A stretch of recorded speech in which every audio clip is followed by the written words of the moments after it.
Welcome back to Around the World in a Bowl of Soup. This week, I'm excited to present to you Mirok from Skewer's Food Truck. He is bringing a delicious, rich, hearty, flavorful soup to us all this week that is packed full of just richness, and that's really the base of it. So after a long day of skiing or playing out in the snow or in the cold, this is one that'll just coat your ribs and get you all nice and full and comforted. One of my favorite things about what Mirok is doing is that it's just this wonderful meatball that a lot of cultures actually do celebrate, like a meatball soup, right? It's in Hispanic cultures, Italian cultures, and Mirok's own Armenian culture, which is what we're celebrating in this recipe. Another one of my favorite ingredients that he's using is the Aleppo pepper. This pepper is one of my favorites. I learned about it from a chef about 10 years ago, and I've had it in my cabinet, my spice cupboard, for at least that long. It's rich, it's almost oily, it's not super spicy. It does have a nice warming flavor to it, but I add this to anything. You can top things with it after they come out of the oven, so like roasted vegetables, with just a little sprinkling of the Aleppo, just kind of make it pop. Give it this slight smokiness, this rich, oily, peppery feel. And then I love using it in spaghetti sauce, any rich soup, anything that you want some vibrancy and some nice, almost like I said, smokiness to it, but not like super smoky like you would on the grill. So he's using that in this, and I hope that you can source and find some, order it online. I know it's available there, and start adding it to your recipes. Hello, my name is Mira Kazanjian. I'm the owner and operator of Skewer's Food Truck, where we do Middle Eastern street food. But today we're going to be doing some home cooking. So I'm going to be making a meatball and yogurt soup. We have 2 cups of bulgur, which is a cracked wheat. And you can find bulgur at most Middle Eastern stores and also at some specialty world market.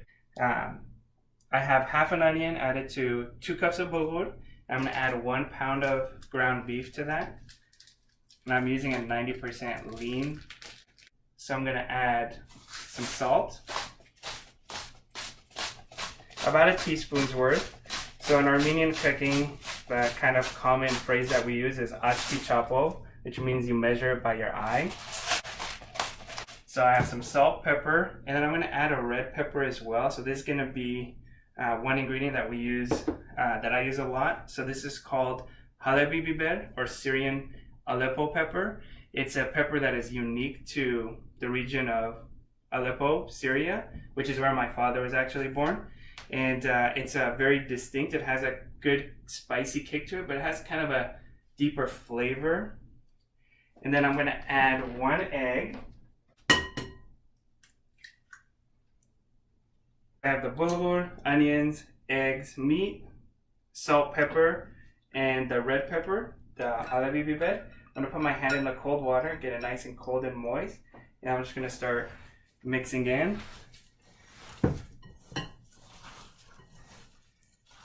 Feel the grains in your fingers as you're squeezing through, but it stays nice and dense. So we're going to start getting the soup portion ready. So I'm starting with yogurt, just using plain yogurt. It doesn't have to be Greek yogurt or anything thick. You want it to be a little bit runny. We're making a soup after all. So one of the things that makes this recipe a little bit tricky is that yogurt, as it heats up, it can curdle. So it's about being very careful with how we heat it up and be very gentle with the yogurt so it doesn't break up into chunks. 2 tablespoons of dried mint. This is another one of those unique ingredients, unique spices, and you can find it at Middle Eastern stores. You can also find it at some specialty stores as well.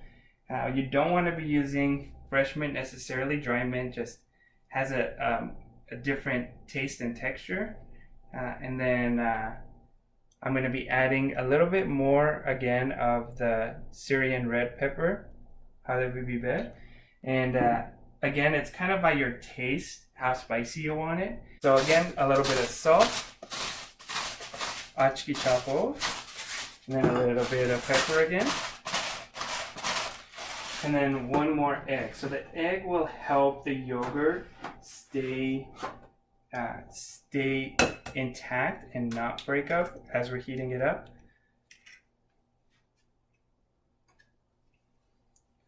So I'm going to give this a mix just until everything is incorporated, especially that egg. And I'm just going to let this rest while we get the meatballs rolling. So here is what's going to make this meatball very special. So we're going to stuff the meatball. There's a couple different ways to stuff the meatball. One of the common ways is to actually stuff it with a fried ground beef with some pine nuts or seasonings. We're going to stuff it with butter. Now, if you're trying to be a little bit more healthy-minded, you can skip this step. However, adding butter adds a little treat inside the meatball. So as the meatball is cooking, the butter will cook inside of it, and every time you break into the meatball, it'll just burst with flowing, yummy butter. So I'm just going to cut it about pea size. I'm going to take these butter chunks and I'm going to put it in my measuring cup. You can put it in a little plate or a cup. And I'm just going to stick it in the freezer just for a few minutes to get it nice and hard and cold. That way it'll be easier when adding it to the meat. I have this nifty little meatball maker.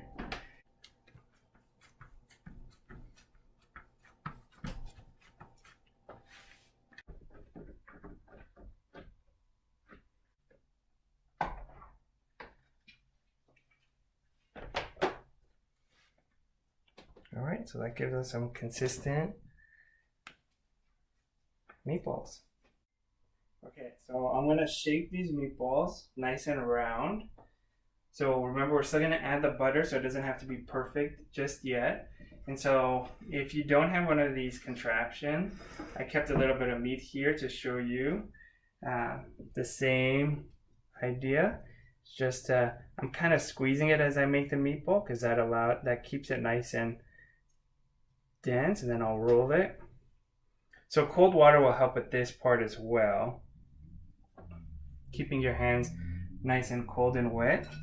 While we're stuffing the meatball, I'm gonna put 4 cups of chicken broth in my pot and just start getting it warm. We don't want it to be boiling. We're gonna start stuffing our meatballs.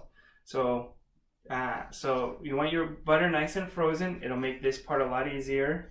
You're just gonna push it into the meat, and then once it's in there, just close it up and roll the meatball back up so it stays nice and closed. Let's do that. All right, so we have our chicken broth. It is nice and hot, not boiling, just slight little bubbles at the back. So we're gonna add our yogurt, and our yogurt is still cold. So remember, we have 32 ounces of yogurt, 1 egg, salt, pepper, red pepper. So we're gonna add this, and this is gonna drop the temperature back down. One of the keys is we don't want the yogurt to ever get to that boil, because that's when it's gonna start to break apart. So as the yogurt and chicken broth mixture is heating up, we want to avoid a boil. So as we see it start bubbling, we're gonna bring the temperature back down using none other than some more butter. So like I said, we're gonna have plenty of opportunities to add butter, and you can avoid this. You can just do cold water, or you could keep some of that chicken broth separate as cold. But the idea is we want it to simmer, but we don't want it to get to a boil. Okay, so now that the yogurt mixture is nice and hot, I'm gonna add the meatballs. And I'm just gonna gently add them and then just let them simmer for about 10 minutes until they're cooked. So keep mixing it, and remember, we don't want the yogurt to get to a boil. So it's been about 10 minutes that the meat is in the yogurt mixture. So what I'm gonna do is I'm just gonna set it aside and let it stay warm back there. And while that's happening, I'm actually gonna heat up more butter in a pan. So I have about 3 tablespoons of butter melted here and bubbling. I'm going to add about a tablespoon of the halabi biber, the Syrian red pepper, and I'm going to let that melt in the butter. And you can sound fancy and say you're going to add some pepper infused butter. Add one more meatball there. And then I'm going to put a little bit more of the mint. And then I will also add some of that infused butter.